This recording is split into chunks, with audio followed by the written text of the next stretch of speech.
You know who else belongs in the WWE Hall of Fame? Jim Johnston, who composed much of their entrance music for more than 30 years. He started with the company in 1985.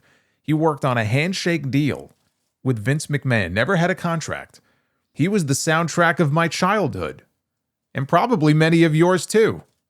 And he was unceremoniously fired in 2017. That's when CFOs were brought in, and CFOs had some bangers, but then they got replaced by Def Rebel. And music in WWE has never been worse than it is today. You know, for every Roman Reigns or Rhea Ripley, you get 5 generic garbage tracks that they just don't elicit any connection whatsoever to the talent themselves. It's awful. And they know it's awful. The talent knows it's awful. People have complained, fans have complained, and yet Def Rebel lives on. So Jim Johnston was interviewed on the podcast Heat Wrestling channel by Conrad Thompson. And it's a members-only interview, but some clips were released. And in it, he talks about his frustrations with the state of music in WWE today. This is what Jim Johnston said. It's almost a frustration to me the few times I'm going through the cable stations and I land on one of these programs, and just everything seems, I'm just shaking my head like, what does this music have to do with anything? We've gone from a time when you could be cooking in the kitchen and the TV's 2 rooms away and you could tell who's coming out to the ring, and now it's noise. No lies detected in anything that he said. That he's spot on.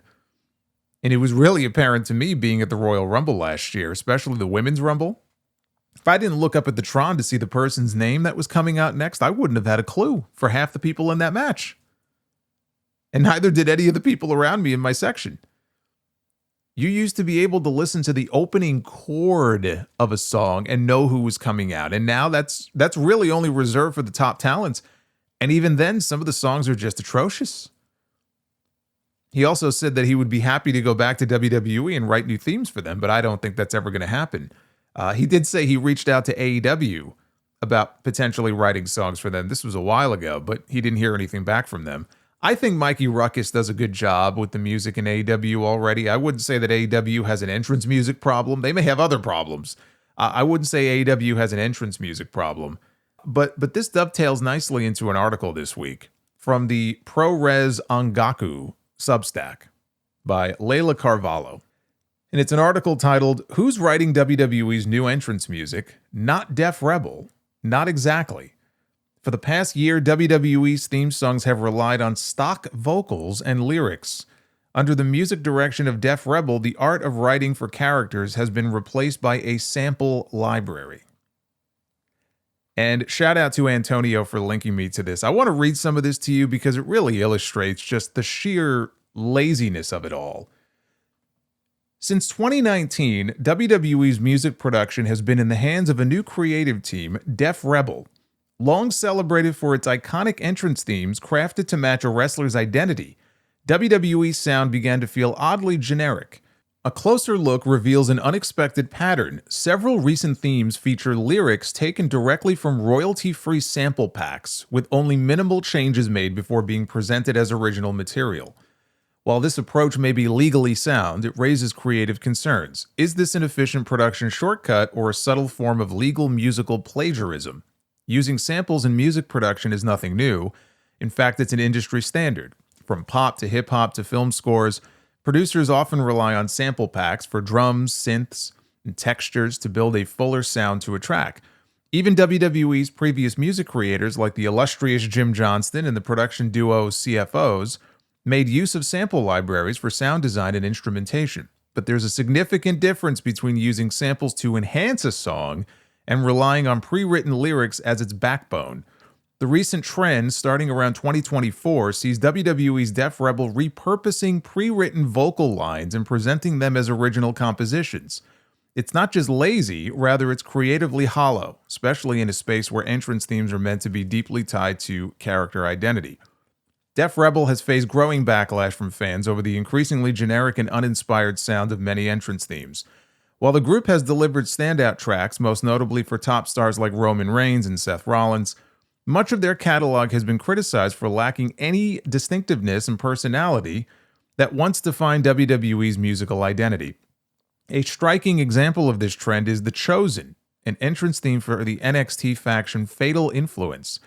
On the surface, it sounds like a professionally produced, character-specific track, but under the hood, it's another product of royalty-free sampling. The vocals, performed by Bianca Sperduti, a Def Rebel collaborator since 2020, are not direct lyrical copies of any known sample, but the melody, tone, and vocal delivery match a royalty-free vocal line available on Splice. It's clear that the performance is built around that original sample with only slight lyrical variation. Splice, a widely used platform in the music industry, provides a subscription-based service that grants full access to its extensive sound library, all of which is royalty-free for commercial use. This means that producers can legally use these samples in their tracks without worrying about copyright infringement.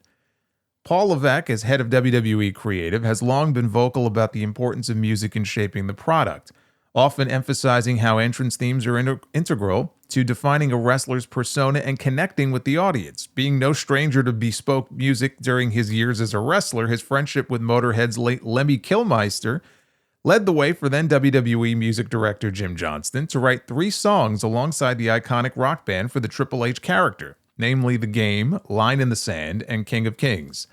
Considering this, it's a stark contradiction that under his leadership, WWE has been working with a team responsible for cutting corners in the very songwriting process that has always been central to the company's identity.